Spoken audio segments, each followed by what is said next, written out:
안녕하세요. 포유 환율연구소입니다. 이미 예고한 대로 자산 시장에서 이제 위기 관리가 중요하다. 이 얘기는 여러분들이 더 경험을 통해서 많이 체험을 했을 테니까, 그렇다면 이제 관리 방법을 어떻게 가져갈 것이냐라는 얘기를 하고자 합니다. 우선 여러분들의 이해를 돕기 위해서 전문가들이 운용하는 자산 운용 회사 펀드 자산 운용 시스템을 소개를 드리면, 자산 운용사에는 이코노미스트가 있습니다. 흔히들 이코노미스트라 하면 경제학을 전공한 분들이죠. 경제학 석사 내지 박사급 인재들이 자산 운용에 관여를 해요. 그러니까 GDP가 어떻게 될 거다. 그런 얘기, 그죠? 그 다음에 물가는 어떻게 될 거다.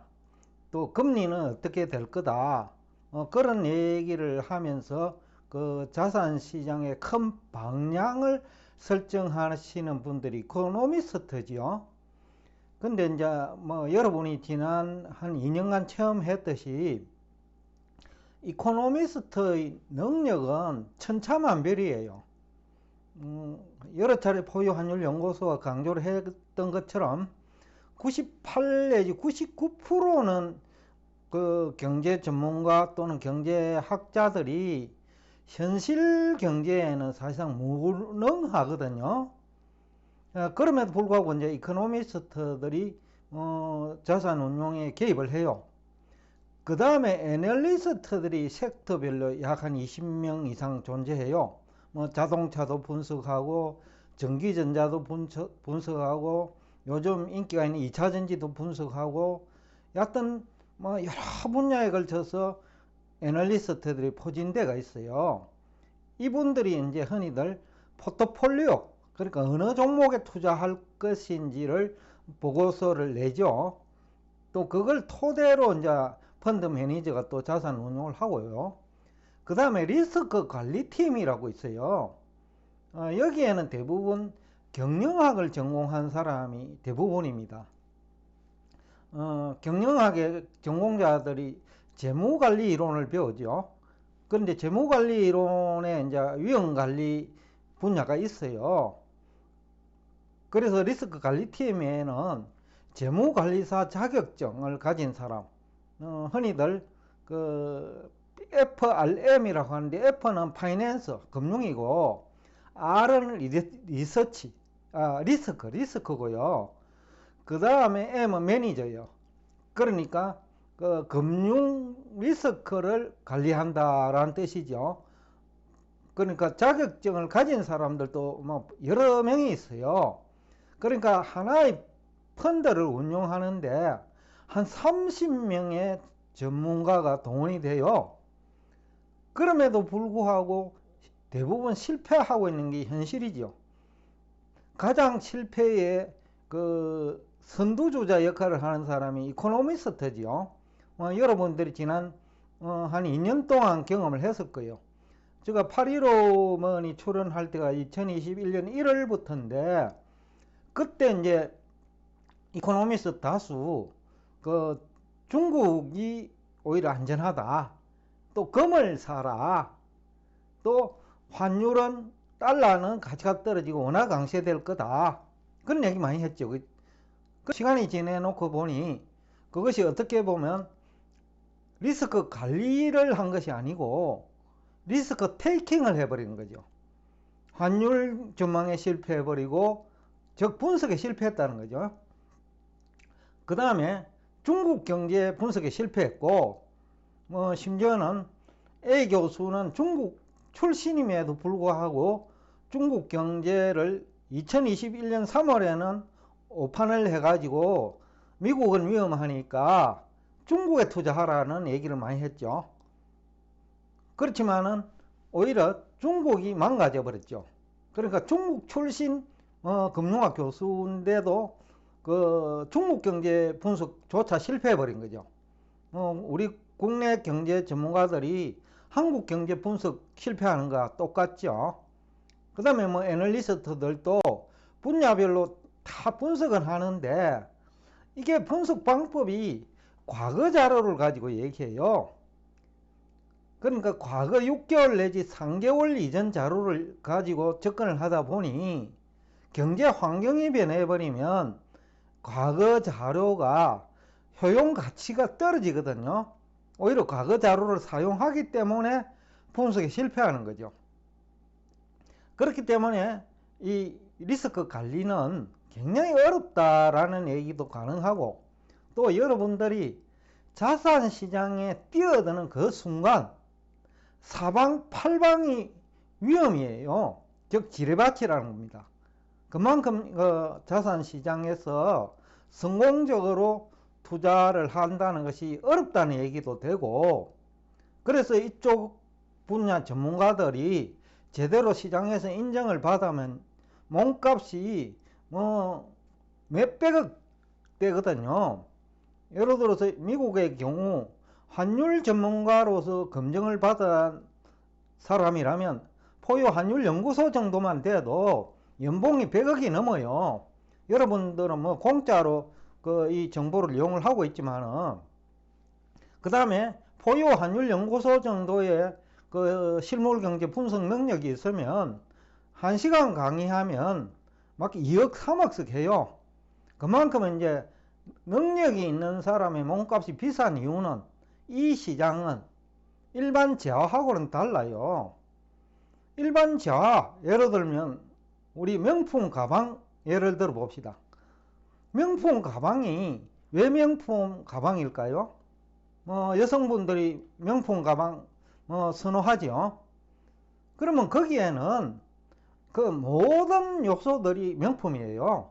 예를 들어서 가죽도 명품이어야 되고, 바느질도 명품이어야 되고, 그 사용하는 실도 명품이어야 되고, 바늘도 적당해야 되고, 그 바느질 간격도 적당해야 되고, 디자인도 명품이어야 되고, 그 다음에 색상도 명품이어야 되고, 그 다음에 그 유행에 또 맞출 수 있어야 되고, 그러니까 명품이 갖춰야 될 조건이 너무 많다라는 거죠.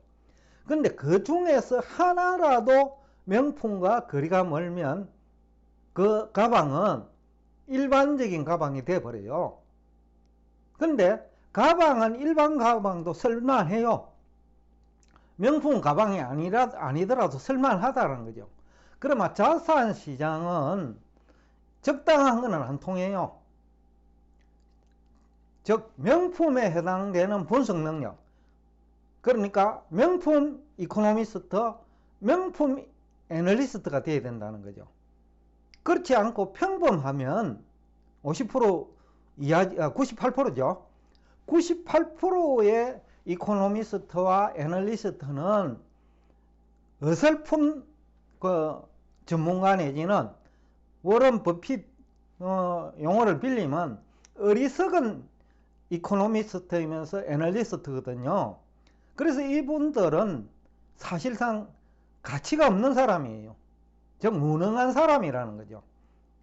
가방 명품과 보통 그 제품하고는 다르다는 거죠. 가방은 명품이 좋기는 하지만은 보통 중간쯤 가는 그 제품도 쓸만하다는 거죠. 그렇지만은 자산시장은 무능한 이코노미스트 몸값은 오히려 제로에 가깝다. 마이너스라는 얘기가 오히려 더 설득력이 있어요.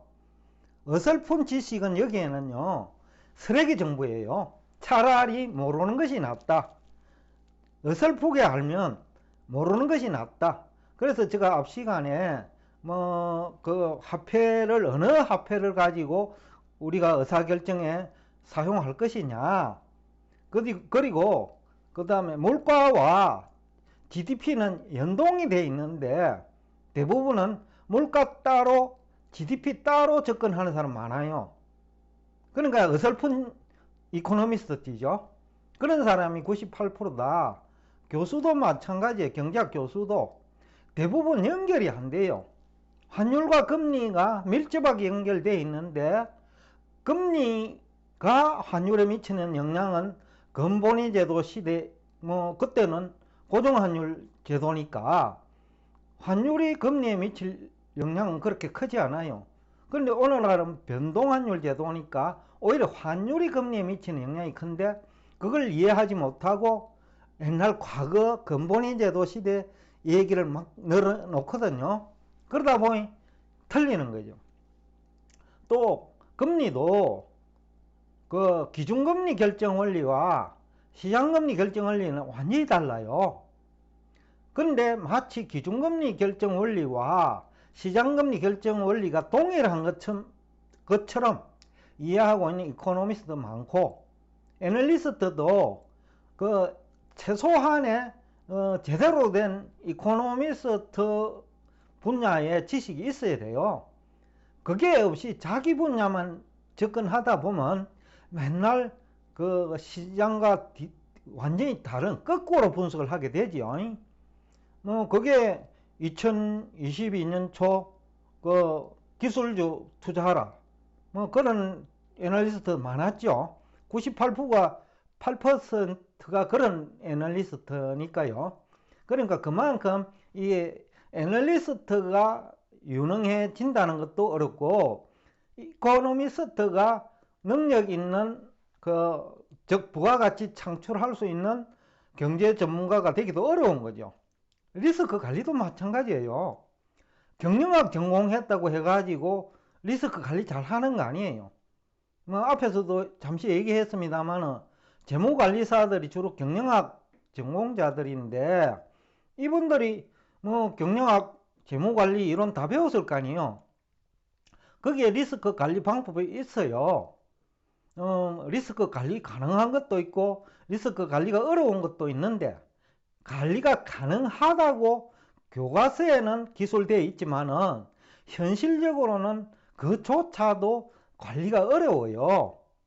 그것을 누가 증명했느냐? 실제 재무관리사들이 리스크 관리팀에 근무하면서 리스크 관리가 안 되거든요. 그러니까 애널리스트도 경영학, 경제학 전공자들이 하는 건데 실패하고, 재무관리사들이 리스크 관리를 하는데 그 교과서 이론으로는 턱없이 부족하고, 또 교과서 이론은 가정을 전제하고 있는 부분이 많아요. 경영학도. 예를 들어서 경영자가 그 원자재 가격 등락에 효과적으로 대응하고, 그게 불가능하잖아요. 또 금리 변동에 경영자가 효과적으로 대응하고, 왜냐면 기준금리 결정 원리와 시장금리 결정 원리가 다른데 학교에서 배운 거는 기준금리 결정 원리 정도거든요. 그러니까 그런 그 기준금리가 시장금리에 바로 연동되는 그런 가정 하에서 재무관리사는 오히려 어설픈 지식이라는 점에서 차라리 모르는 것이 나을 수 있다라는 얘기를 하고 싶습니다. 그래서 대부분 자산운용 펀드죠. 펀드도 실패하고 있는 게 현실이고, 결국은 누가 실패했나요? 이코노미스트가 실패한 거고, 애널리스트가 실패한 거고, 리스크 관리팀이 실패한 거예요. 그만큼 어렵다는 거죠.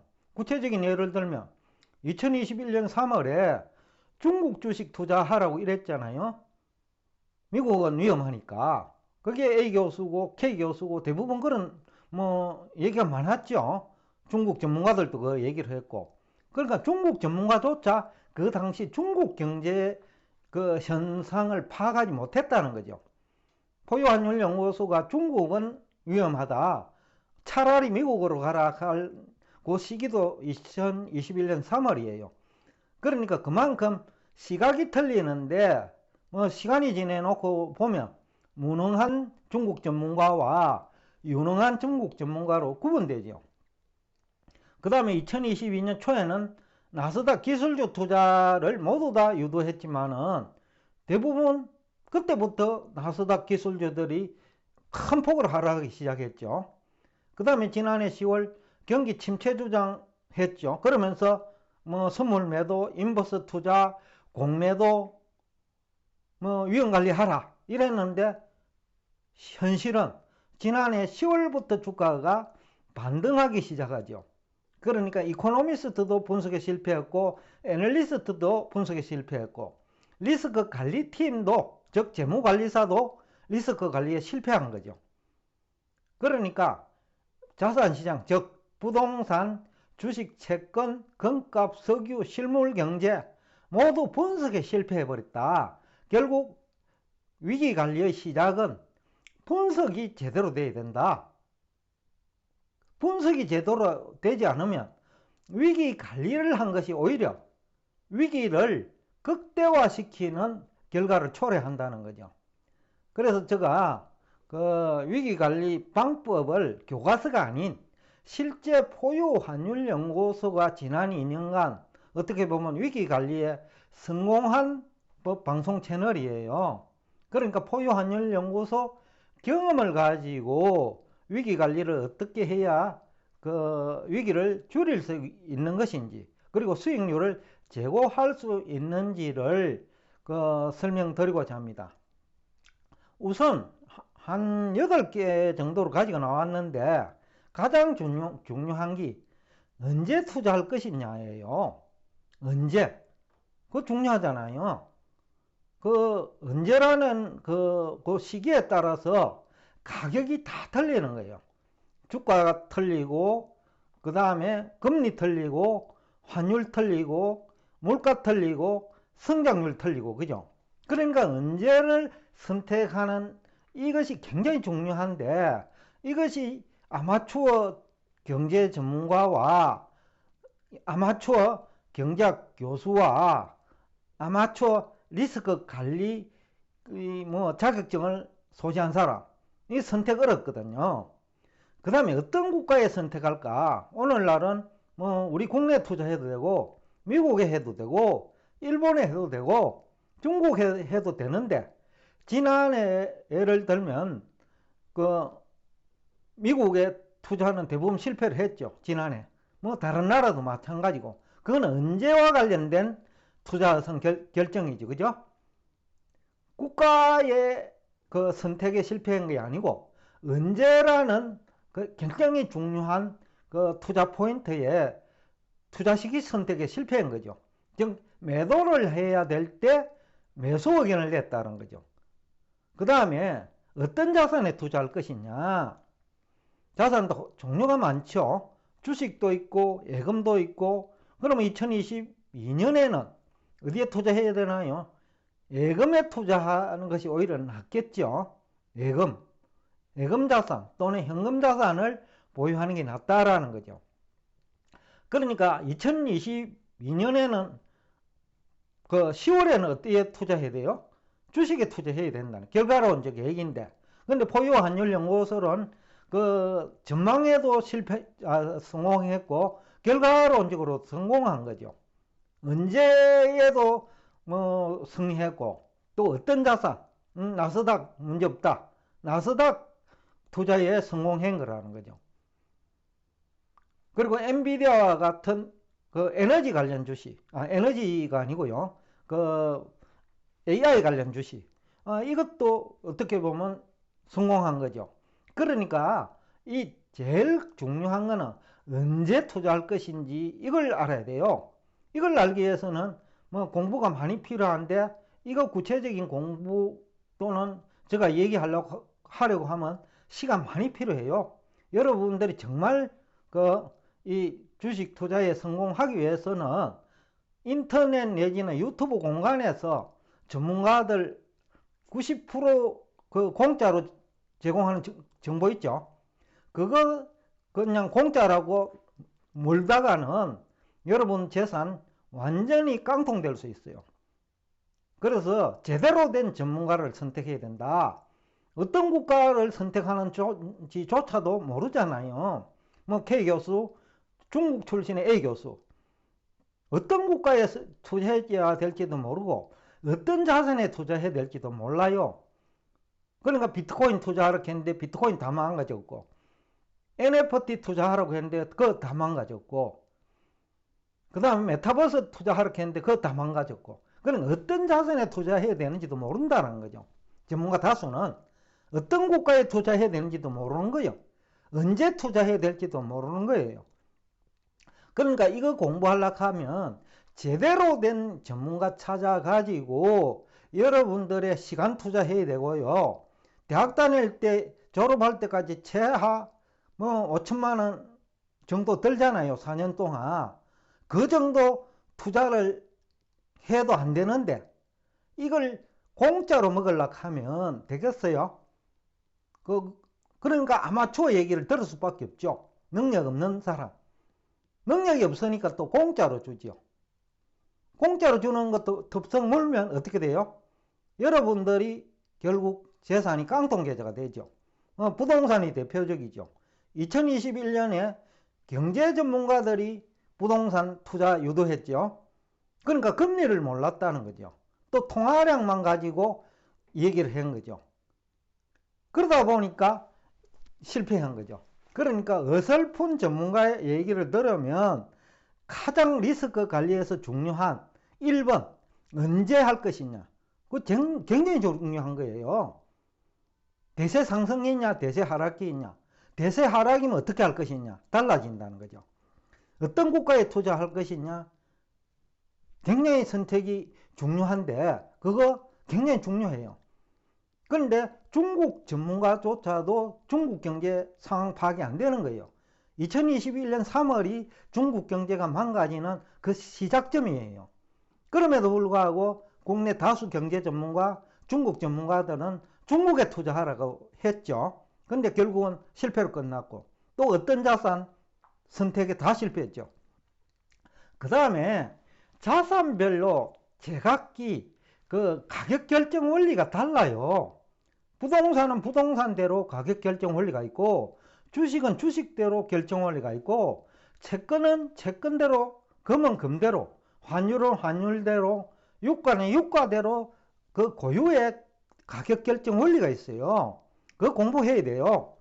근데 안타깝게도 국내에는 어느 대학에서도 또 어떤 교수도 어떤 경제 전문가도 이 분야를 제대로 공부한 사람은 없거든요. 그런 책도 제가 구경을 한 경험도 없고요.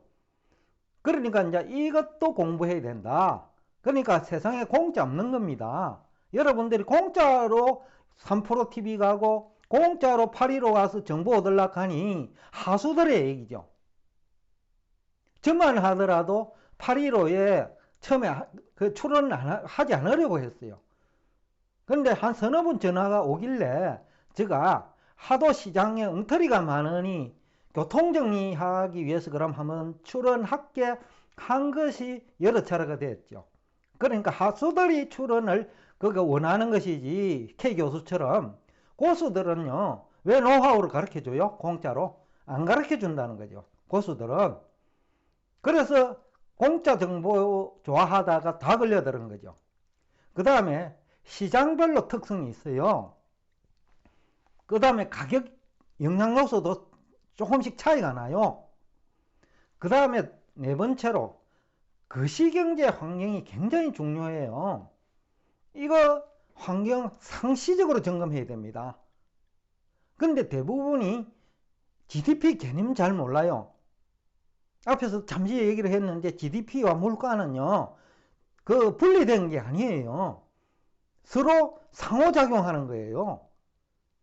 그리고 물가가 그 인플레 영향 요소이기도 하지만은 GDP 성장 요인이기도 해요. 그리고 경기 선행지표 오해 다 하고 있어요. 경기 후행지표이면서 경기 동행지표 역할을 하는 것들이 많거든요. 또 경기 선행지표 역할을 하는 것도 있고요. 그리고 경기 선행지표끼리 서로 영향을 줘요. 그런 거 아는 사람, 제가 느끼기로는 대한민국에는 없는 것 같다. 그래서 여러분들이 이런 거시경제 환경 변화도 공짜로 뭔가 정보를 얻으려고 해요. 그러다 보니까 세뇌가 되어 있어요. 그 엉터리 정보가, 즉 돈이 되지 않는 정보, 쓰레기 정보가 여러분 머릿속을 가득 채우고 있다는 거죠. 그 머릿속 포맷해야 돼요. 포맷을 하고 새로운 지식을 집어넣어야 여러분들이 자산시장에서 그 실패하지 않고 또 실패를 하더라도 일시적으로 하고 장기적으로 보면 워런 버핏처럼 성공할 수가 있죠. 참고로 그 앞에서 한 이 얘기, 그건 1번부터 4번이죠. 화폐에 대한 이해 부족하면 어려워요. 경제학 교과서는 화폐는 물가만 자극한다고 얘기해요. 그렇지만 실물 경제에서는 화폐는 GDP 창출에 굉장히 기여도가 높아요.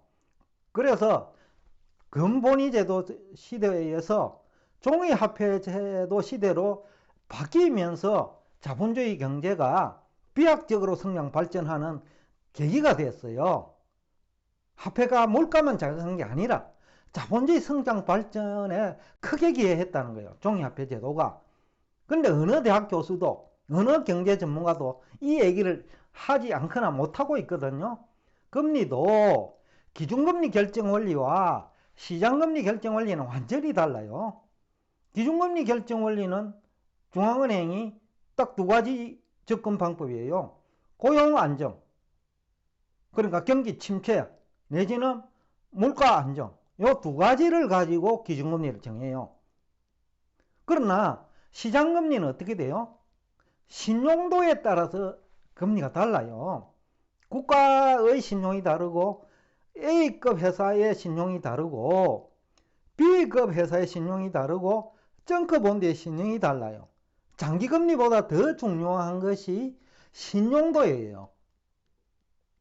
장기금리가 반드시 단기금리보다 높아야 된다는 그런 이론도 없어요. 과거 금융시장이 발달하지 않을 때, 그러니까 은행이 대출하고 예금만 할 때는 장단기 금리가 역전되는 것은 굉장히 이해하기 힘들지요.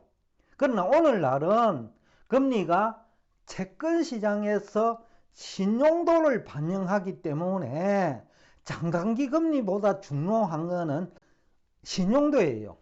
그러면 신용도가 언제 떨어지느냐가 중요하다는 거죠. 또 신용도가 언제 향상되느냐가 더 중요하다는 거죠. 장단기 금리보다. 근데 대부분의 경제 전문가, 금리 전문가인지는 모르겠는데 은행의 부부장인지 모르겠는데 기준금리, 시장금리 결정 원리도 몰라요. 제가 느끼기로는. 금리의 개념도 몰라가 돈값이라고 해요. 그건 옛날 얘기예요. 근본위 제도 시대에는 돈값이라고 해도 돼요. 근데 오늘날은 시장금리가 신용도를 반영하기 때문에 화폐 사용에 대한 대가예요. 금리의 개념이. 그러니까 완전히 다르다는 거예요. 은행 부부장이 3프로 TV에 출연해가 얘기하는 거는 금리의 기초도 모르는 사람의 얘기다 라는 얘기를 하고 싶습니다. 환율 여태까지 얘기 많이 해서 생략하기로 하고, 또 경제학 교과서는 실물 중심으로 얘기를 해요. 근데 오늘날은 금융이 비중이 커졌기 때문에 금융이 실물에도 영향 줘요. 실물이 금융에도 영향 주지만은 금융이 실물에도 영향을 줘요. 그래서 제가 2022년 초에 실물 경제 1분기, 2분기 성장률이 안 좋을 거라고 하면서 미국 주식 매도 의견을 낸 거죠. 금융이 실물에 영향을 준다고 판단한 거죠. 그리고 2022년 10월에는 실물이 금융에 영향을 준다고 생각을 한 거예요. 그러니까 그 사람들하고 의견이 다른 거예요. 그러니까 결과적으로 놓고 보니 포유 환율연구소 의견대로 갔죠. 그러니까 이게 공짜배기 정보를 제공하는 98%의 하수들의 얘기가 얼마나 위험한 얘기인지 리스크 관리 차원에서 그런 것을 우리가 느낄 수가 있죠. 그 다음에 어떤 시기에 위험 관리를 할지 아니면 분할 매수를 할지를 선택해야 되는 거예요. 2022년 10월부터 11월 사이에는 분할 매수를 하는 시기인데 대부분은 위험 관리를 해버렸다는 거죠. 그래서 망가졌죠. 이것을 시간을 확대하면 2021년부터 2022년 4분기까지, 그러니까 거의 2년에 걸쳐서 대부분은 위험 관리할지 아니면 매수를 해야 될지 그 시기 선택 실패했다. 그러니까 여러분들이 대부분 실패한 거 아니냐. 그리고 또 여러분들 심지어는 전문가들까지 차트를 가지고 나와요. 이 차트는 위험관리 절대 안 됩니다. 포유환율연구소가 차트를 가지고 나오지 않는 가장 중요한 이유가 이거 차트 분석이 위험관리하고는 거리가 멀어요. 오르면 오른다고 하고 내리면 내린다고 하는 것이 위험을 테이킹하는 수단이다. 위험을 관리하는 역할을 못한다. 그래서 포유환율연구소는 기본적 분석을 해요. 그래서 우리 홈페이지에 있는 이 그림, 환율을 중심으로 그려놨는데 이것 가지고 제가 지난 2년간 시장에 접근을 했는데 아마 미국 포함해가 일본 포함해가 국내 최고 능력가 집단 포함해가지고 그 중에서도 아마 1등이 아닐까라는 생각을 하고 있어요. 그러니까 다른 전문가들하고는 완전히 접근 방법이 달라요. 포유환율연구소는. 그래서 성공을 했다. 즉 위기 관리에 성공한 거예요. 자산 운용에 성공한 것이 아니라 위기 관리에 성공했다는 거예요. 지난 2년 동안. 그리고 자산 시장은 서로 밀접하게 연관되어 있기 때문에 상호작용을 해요. 이 상호작용 관계를 이용해가 자산 비중 조절하는 거예요. 이것도 위기관리다.